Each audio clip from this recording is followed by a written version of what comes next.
नमस्कार, स्वागत है आपका इंडिया न्यूज पर और मैं हूं आपके साथ स्वाति सिंह। एक भगौड़ा जो खुद को भगवान मानता है, जिसने अपना एक नया देश ही बना लिया है। जी हां, आपने ये सब फिल्मों में देखा होगा, लेकिन ऐसा हकीकत में भी है। अब इसी देश के प्रतिनिधि यूनाइटेड नेशन के मंच पर नजर आ रहे हैं और भारत पर आरोप लगाते दिखाई दे रहे हैं। सोचिए कैसा हो अगर आपके पास अपना एक देश हो, अपना खुद का तय किया हुआ बॉर्डर हो, अपनी सेना हो, अपनी करेंसी हो और अपना अलग संविधान हो और आप उस देश के शासक हो। अब एक नाम और जो कि काफी सुर्खियों में है, इवन एक देश का नाम भी काफी सुर्खियों में है। नाम नित्यानंद और देश कैलासा, ये दोनों नाम एक बार फिर चर्चा में आ गए हैं। नित्यानंद वह शख्स है जिस पर भारत में दुष्कर्म के साथ ही कई मामले दर्ज हुए, वहीं कैलासा उसका बनाया हुआ कथित हिंदू राष्ट्र है। ये दोनों नाम चर्चा में इसलिए हैं क्योंकि कैलासा की एक प्रतिनिधि को संयुक्त राष्ट्र यूएन के मंच पर देखा गया। जनेवा में हुई इस मीटिंग में कैलासा की प्रतिनिधि ने भारत पर कई आरोप लगाए। मीटिंग के बाद कैलासा के ऑफिशियल ट्विटर अकाउंट से एक पोस्ट की गई। इसमें कहा गया कि यूएन की एक महत्वपूर्ण बैठक में यूनाइटेड स्टेट ऑफ कैलासा की तरफ से विजय प्रिया नित्यानंद शामिल हुई। कैलासा की वेबसाइट पर विजय प्रिया को यूएन में कैलासा का परमानेंट एम्बेसडर बताया गया। इतना ही नहीं, यूएन की इस वेबसाइट में विजय प्रिया ने भारत पर प्रताड़ित करने का आरोप तक मढ़ दिया।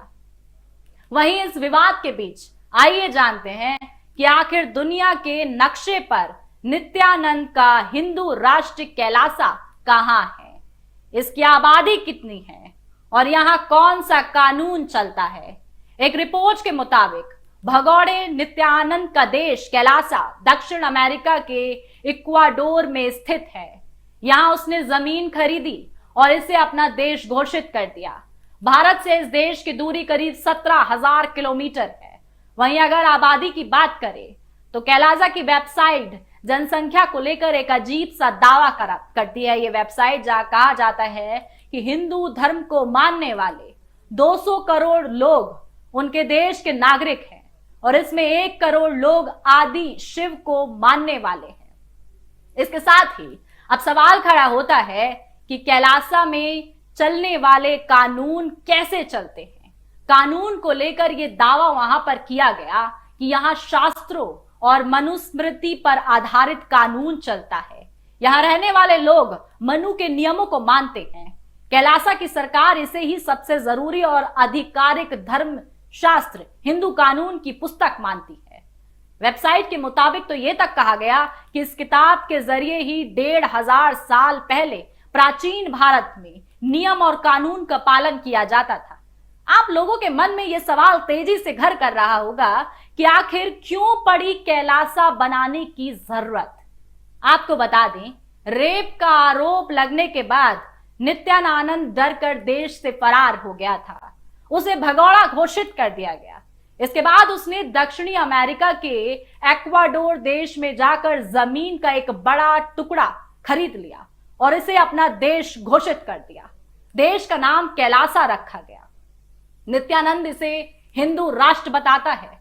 कैलासा की वेबसाइट भी है और वो दावा करती है कि इस देश में दुनिया भर में सताए गए हिंदुओं को सुरक्षा दी जाती है। यहां रहने वाला हिंदू जाति लिंग का भेद किए बिना शांति से रहता है। कैलासा का रिजर्व बैंक, खुद की करेंसी और अपना अलग संविधान होने का दावा करता है। आखिर ये नित्यानंद कौन है? नित्यानंद तमिलनाडु का रहने वाला है। नित्यानंद एक इंजीनियरिंग का छात्र रहा है।